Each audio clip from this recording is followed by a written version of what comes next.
ठीक है, तो अपना आइडिया क्या है, तुम लोग को एनपीएम पता है क्या होता है? हाँ, क्या होता है NPM? Node package manager. Actually NPM का कोई डेफिनेशन नहीं है, लेकिन नॉर्मली लोग यही बोलते हैं, नोड पैकेज मैनेजर। ठीक है, अब एनपीएम क्या है, बेसिकली इंस्टॉल वगैरह कराने का काम आता है। ठीक है, कोई नए एक्सटर्नल पैकेजेस को इंस्टॉल करने का काम आता है। पर हम लोग एनपीएम के और भी बहुत सारे फीचर्स हैं जो अपने को नहीं पता। फॉर एग्जांपल, मैं एक खाली प्रोजेक्ट मैंने एक फोल्डर बनाया, राइट, पर मुझे नोड का एक प्रोजेक्ट बनाना है इसमें, तब मैं npm init लिखूँगा तो ये npm का एक प्रोजेक्ट बना देगा मेरे लिए। जो ये पूछ रहा है मेरे को पैकेज का नाम क्या डालना है, तो लेट्स से मैंने पैकेज का नाम डाला है npm डेमो, वर्जन जो भी डिफ़ॉल्ट है वो, description npm package demo, entry point index of place, test command git repository फिलहाल नहीं है, छोड़ दो, कीवर्ड छोड़ दो, ऑथर पीयूष, लाइसेंस आईसी। अगर वो पूछ रहा है ये कंफर्म करो यही सब बराबर है क्या, तो मैं बोलूँगा यस। तो उसने क्या किया, एक पैकेज डॉट जेसन की फाइल बना दी। ठीक है, अब मुझे कुछ चाहिए तो मैं चेंज भी कर सकता हूँ, बस इतना ही करना है, वो npm के थ्रू करता है। अगर लेट्स से कि मैंने डिलीट कर दिया उसको और मुझे इतना सब डिटेल्स नहीं भरना चाहिए भरने का, तो मैं क्या लिखूँगा, npm init डैश वी, सिर्फ इनिशियलाइज होता है, तो npm init डैश वी करते ही वो मेरे लिए खुद के एक पैकेज जैसे बना देगा अपने हिसाब से।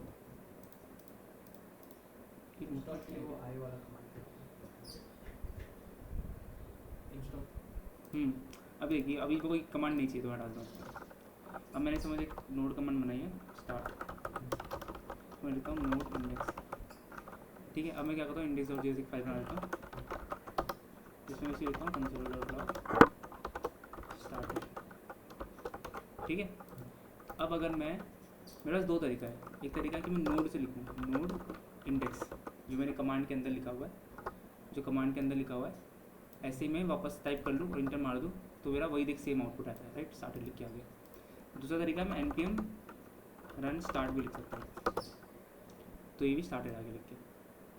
अब स्टार्ट जो कमांड है उसका एक इंपॉर्टेंट चीज़ ये है कि स्टार्ट के लिए रन लिखने की ज़रूरत नहीं है, तो सेम चीज़ मैं npm स्टार्ट लिखता हूँ तो भी होगा। ठीक है, तीन वेरिएशन समझ गई। अब इंटरेस्टिंग चीज़ आती है इंस्टॉलेशन। मैं नए नए पैकेज इंस्टॉल कर सकता हूँ। उसके पहले मैं और भी कमांड बताता हूँ, उसमें दो प्रीफिक्स कमांड्स होती हैं, एक होता है पोस्ट इंस्टॉल और एक होता है प्री इंस्टॉल। ठीक है, पोस्ट इंस्टॉल में एक काम करते हैं, फाइल बनाते हैं पोस्ट इंस्टॉल डॉट जेएस, जिसमें लिखता हूँ पोस्ट इंस्टॉल, और एक और फाइल बनाता हूँ प्री इंस्टॉल डॉट जेएस, जिसमें मैं लिखता हूँ प्री इंस्टॉल।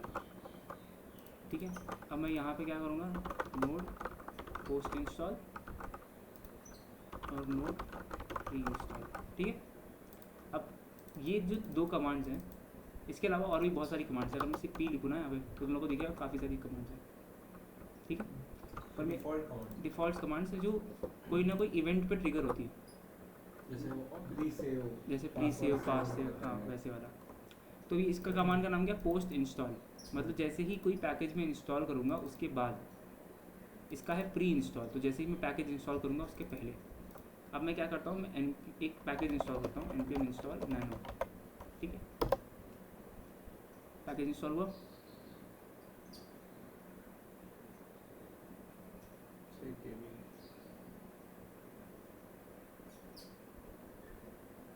टाइम लग रहा है, बहुत छोटा पैकेज है, प्रॉब्लम है इंटरनेट का स्पीड लैग कर रहा है। नैनो आईडी वाला क्या भाई, कोई दूसरा पैकेज तो नहीं है, Next.js का नैनो जेएस आ गया है और पे एक्सेस कर लेता है सच इंस्टॉल, मुझे पता था कि काम करते नया पैकेज इंस्टॉल करते हैं, npm इंस्टॉल डेजेस कर लेते हैं, ये भी छोटा पैकेज npm आई करना चाहिए था, npm इंस्टॉल सेम ही चीज़, आई का शॉर्ट, इंस्टॉल का शॉर्टकट है। npm आई डेजेस ठीक है यार, मेटा पॉज करूँ मैं स्क्रीन में दिखा दूँ। ठीक है, एक पैकेज आ गया। ठीक है, अब अपने को देखना है कि पोस्ट इंस्टॉल प्री इंस्टॉल कब रन होता है, तो प्ले करता हूँ, आना चाहिए, लेकिन नोड का रन नहीं हो रहा पैकेज, npx करना पड़ेगा तेरे को भाई। देख आया ना। अच्छा, तो ये जो पोस्ट इंस्टॉल और प्री इंस्टॉल है ये सिर्फ npm i के लिए चलती है, सिर्फ npm i के लिए, समझा। तो जब मैं ग्लोबल इंस्टॉल मारता हूँ तो भी npm i के लिए चलती है। अब थोड़ा सा इमेजिन करो, ये Day.js भी किसी ने बनाया होगा राइट, वो भी एक नोड का प्रोजेक्ट ही है, समझ रहा है, नोड का प्रोजेक्ट, वो चल वो छोड़ दे, पर किसी ने बनाया राइट वो चीज़। अब आप समझ उसने अपने कोड के अंदर ये दो स्क्रिप्ट डाला होता, Day.js ने अपने कोड के अंदर ये दो स्क्रिप्ट डाल के रखा है। अब वो स्क्रिप्ट क्या डाल के रखा है कि जैसे ही प्री इंस्टॉल होता है तो जो भी मशीन का आईपी एड्रेस है वो किसी एपीआई में सेव कर रहा है, क्योंकि फाइल रन कर सकता हूँ मैं, है ना, मैंने फाइल रन की है। अब मेरी मर्जी में कुछ भी कोड लिखूँ इसके अंदर, ये तो मशीन पे रन नहीं होने वाला, पैकेज में भी जाना नहीं वाला। तो मैंने कोड ये लिखा है कि जिसने भी ये पैकेज इंस्टॉल किया है मैं उसका आईपी एड्रेस अपने सर्वर पे सेव कर दूँगा, ठीक है। अब पोस्ट इंस्टॉल में मैं सेम चीज़ कर सकता हूँ कि इसने इंस्टॉल मेरा कर दिया है पैकेज, ठीक है। तो कहने का मतलब ये कि हम लोग को पूरा का पूरा एक प्रोजेक्ट रन कर सकते हैं हम लोग इस कमांड के ऊपर, एक इवेंट के ऊपर, समझ रहे हैं कि हम लोग कब यूज़र इंस्टॉल कर रहा है कब अनइंस्टॉल कर रहा है। सेम चीज़ अपने पास जैसे प्री इंस्टॉल अनइंस्टॉल, ऐसे अपने पास अनइंस्टॉल करके कमांड नहीं है, uninstall npm uninstall pre install. अब इसमें इंटरेस्टिंग चीज़, अभी एक बार बताना, जैसे मैं अभी मैं लिखता हूँ npm इंस्टॉल पैकेज नेम, ये लिखता हूँ ना मैं, ये लिखता हूँ, तो इंस्टॉल भी तो कोई ना कोई कमांड ही है, मैं इंस्टॉल की कमांड को भी ओवरराइड कर सकता हूँ। जैसे मैं यहाँ लिखूँ install.js, अब मैं लिखूँ console.log इंस्टॉल, बस, और मैं अब कर रहा हूँ इंस्टॉल की कमांड को ओवरराइड, इंस्टॉल, अब मैं यहाँ पे लिखूँगा नो इंस्टॉल, ठीक है। अब अगर मैं npm i रन करता हूँ या npm इंस्टॉल रन करता हूँ तब देखना क्या होगा।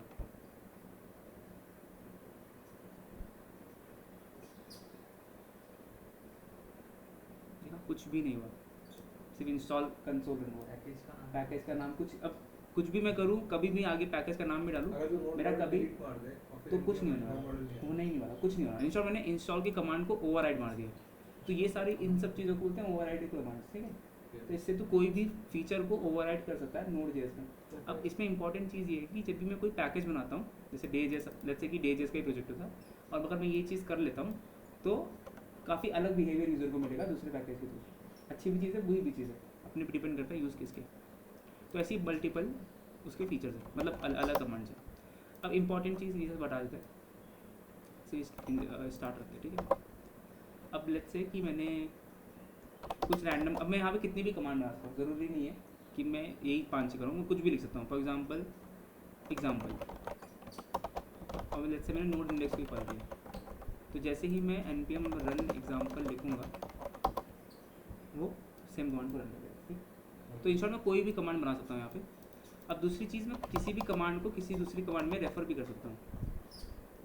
अगेन लेट्स से मैंने अगेन नाम की कमांड बनाई और इसमें मैं लिख रहा हूँ npm रन एग्जाम्पल, तो अब होगा क्या, इसका एग्जीक्यूशन ऑर्डर क्या होगा,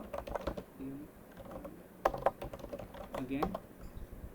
तो यहाँ पे इसका ट्रेसेस देखो, यहाँ पे npm रन अगेन कॉल हुआ तो उसने npm का मॉडल रन किया, कौन सा वर्जन है वो दिखाया, और ये दिखाया अगेन रन किया, फिर उसने npm रन एग्जाम्पल किया, फिर npm एग्जाम्पल का सेम चीज़। अब अगर मैं npm एग्जाम्पल को चेंज करके npm रन स्टार्ट, अब 3 बार कॉल हुआ,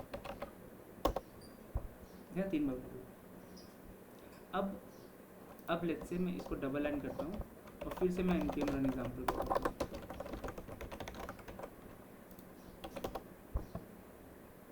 देखा कितनी बार है। तो इन शॉर्ट में एक कमांड के अंदर मल्टीपल कमांड्स को कॉल कर सकता हूँ, एंड की जगह पे। तो ये हो गया तेरा स्क्रिप्ट का पार्ट। अब इसमें 2-3 चीज़ें और भी हैं जो इसमें बाय डिफॉल्ट जनरेट नहीं की, बाकी सब तो सेल्फ एक्सप्लेनेटरी, जैसे name, version, main, keyword, author, license, description, फलाना। इसमें एक और चीज़ इंपॉर्टेंट है, इंजन। इंजन्स में हम लोग लिखते हैं कि कौन सा नोड का वर्जन यूज़ करना होता है और ब्राउज़र कौन सा सपोर्ट करेगा, ब्राउज़र कौन सा सपोर्ट करता है। फिर एक इंजन हो गई, फिर उसके अलावा अपने पास और भी प्रॉपर्टीज़ हैं, जैसे कि याद नहीं आ रहा, जैसे अगर देखो नहीं समझ रहा तो ये सारी प्रॉपर्टी देख सकता है। इसमें डेव डिपेंडेंसी वाली है, ये इंपॉर्टेंट है। ये डेव डिपेंडेंसी इंपॉर्टेंट क्यों है, फॉर एग्जांपल कोई ऐसा पैकेज जो देखो सिर्फ डेवलपमेंट के लिए चाहिए, वो होगा डेव डिपेंडेंसी, मतलब इन शॉर्ट प्रोडक्शन पे शिप नहीं करना। एग्जांपल के लिए विंस्टन लॉगर, या चौक, जो तू पेंट करता है, लॉक अच्छे लाल कलर का दिखेगा, हरे कलर का दिखेगा, वो प्रोडक्शन में जाने की जरूरत नहीं है उसको। तो हम लोग उसको डेव डिपेंडेंसी इंस्टॉल कर सकते हैं, जैसे नोड मॉड, जैसे npm आए node mod save dash save, hyphen D का यही शॉर्ट फॉर्म, मैं फुल फॉर्म लिख रहा हूँ, तुम लोग शॉर्ट फॉर्म लिख सकते हो ताकि तुमको पता चले क्या एग्जैक्टली चाहिए। पढ़ा देता हूँ मैं, सेव डेव, तो क्या करेगा ये डेव डिपेंडेंसीज में ऐड करेगा। बड़ा पैकेज है। फिर तू नोड का कौन सा वर्जन है तेरा? 20 node hyphen hyphen watch hyphen up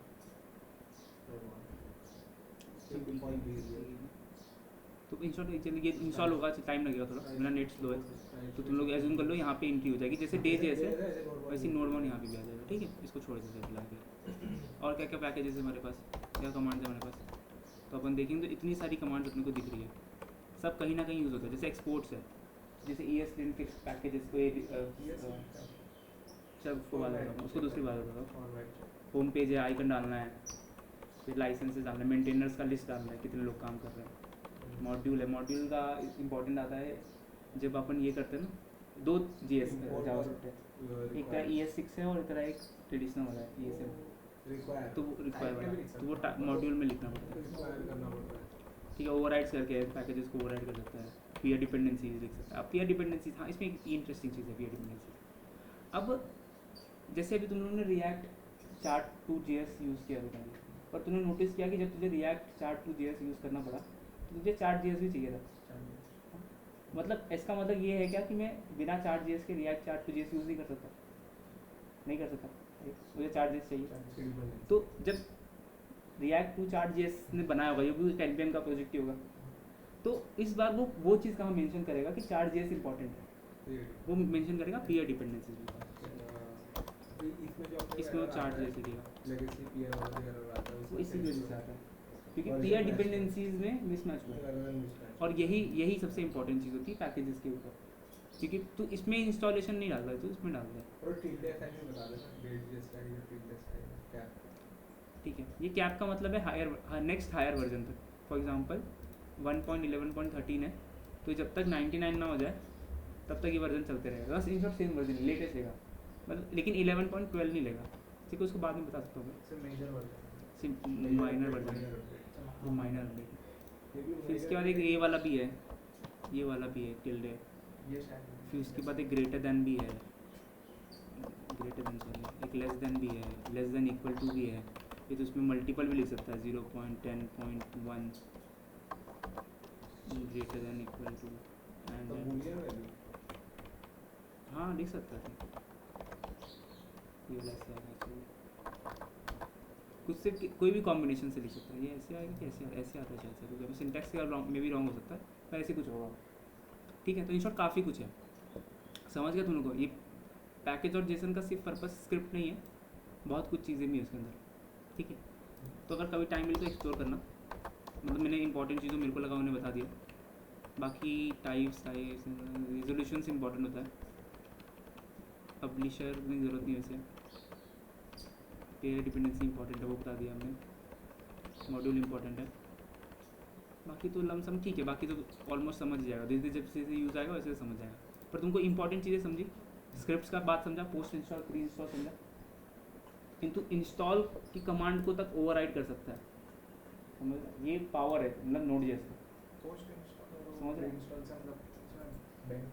install होने के पहले, जैसे मैंने एग्जांपल दिया कि अगर मैं चाहता हूँ कि मेरे पैकेजेस कौन इंस्टॉल कर रहा है, उसका IP एड्रेस मेरे पास हो, तो मैं कॉल करा सकता हूँ, तो वो इंस्टॉल करने के पहले। तो इंस्टॉल बहुत सारे डिफरेंट यूज़ केस हो सकते हैं, तो वो जैसे जैसे प्रोजेक्ट करेगा वैसे आइडिया आएगा, पर कहने का मतलब क्या है, नोड जेस इतना फ्लेक्सिबल है कि अपनी जो उसकी रॉ कमांड्स जिसके उपलब्ध पे सब कुछ चलता है, तो उसको भी ओवरराइड कर सकता है।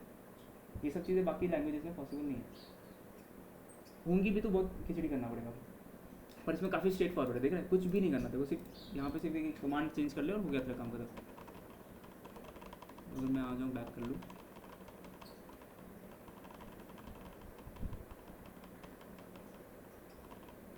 और ये तुमको चेनिंग समझा ना, चेनिंग समझा, चेनिंग काफ़ी काम आता है, बहुत काम आता है चेनिंग।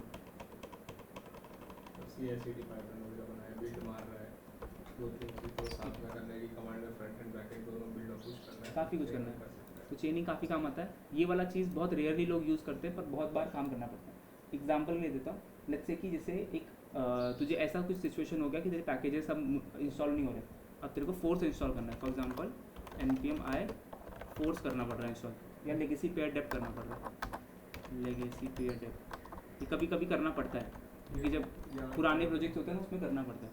तो अभी क्या अभी लेकिन जो CI/CD पाइपलाइंस होती हैं उसमें तो लोग ने npm i हार्ड कोड करके रखा है, नो डिटेक्ट को लोग npm i मार देंगे, है ना। तो उस केस में तू क्या कर सकता है, तू इंस्टॉल का कमांड पे जा करके ये ओवरराइड कर सकता है। तो अब उनका बिना पाइपलाइन ब्रेक किए तेरा इंस्टॉल कमांड अपने आप ऑटोमेटिक अपडेट हो जाएगा, देखो छेड़छाड़ नहीं करना पड़ेगा पैकेजेस में। ये बहुत हैंडी आता है जब तो CI equal to false है। वो तो सर्वर पे है, वो छोड़ दे। इसमें और भी डिफरेंट ऑप्शन भी है, npm i के अंदर ही बहुत सारे ऑप्शन है। अगर तू npm हेल्प लिखेगा ना तो यहाँ पे देखो काफ़ी सारा मिल जाएगा, दिख रहा है npm हेल्प। तो npm कमांड -h, तो अगर मैं लिखूँ npm i -h तो मुझे काफ़ी सारा ऑप्शन आ रहा है, दिख रहा है।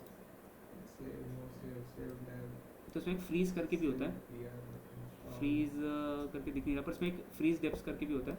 वो बेसिकली ऐसा होता है कि जो भी वर्जन हमने इंस्टॉल किया है वो एग्जैक्ट वही वर्जन डाउनलोड करेगा, कुछ ऊपर नीचे नहीं, एग्जैक्ट यही 1, 11, 13 जो CI/CD पाइपलाइन जहाँ पे रन होती है यहाँ पे डिप्लॉयमेंट में वो एग्जाम काम आता है, बिल्ड बनाने के काम होता है। क्या करना पड़ता है? उसका हमको नाम याद नहीं आ रहा, पर ऐसे कुछ तो है उसका, फ्रीज़ करके ही है।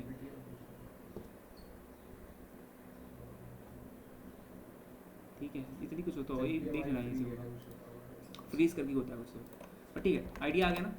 पैकेजेशन में कितने काफ़ी कुछ कर सकते हैं हम लोग, मतलब ये भले ही एक फाइल है, छोटी सी फाइल है, पर इसमें इसको ओवरराइड करके इस पर छेड़छाड़ करके बहुत सारे कॉन्फ़िगरेशन ऑप्शन अपने को मिल जाते हैं।